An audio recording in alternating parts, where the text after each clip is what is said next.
clandestine. L'opération de police Mbata Bakolo est jusqu'à ce jour mal interprétée par certains médias et autorités étrangères, d'où cette mise au point du ministre de la Communication. Je voudrais quand même rappeler que nous n'avons violé aucune règle du droit international humanitaire.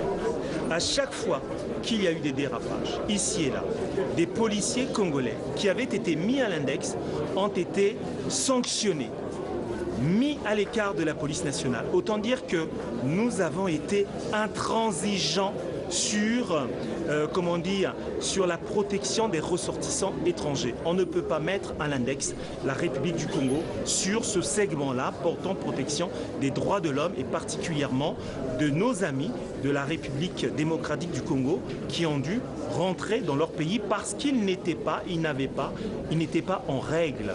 Ils ne répondaient pas au cadre portant séjour sur le territoire de la République du Congo. C'est la raison pour laquelle on a dû les rapatrier. Il n'y a pas eu d'autres raisons.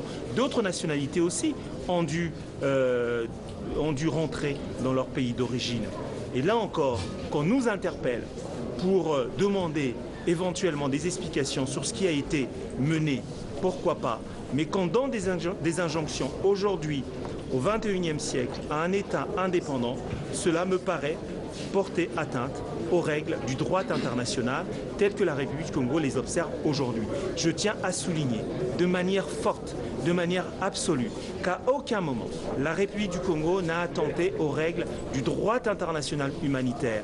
Nous avons, je le rappelle encore, pris toutes les mesures nécessaires exigées bien sûr par le droit interne et aussi exigées par le droit international pour s'assurer que ceux qui devaient rentrer chez eux l'étaient en toute sécurité.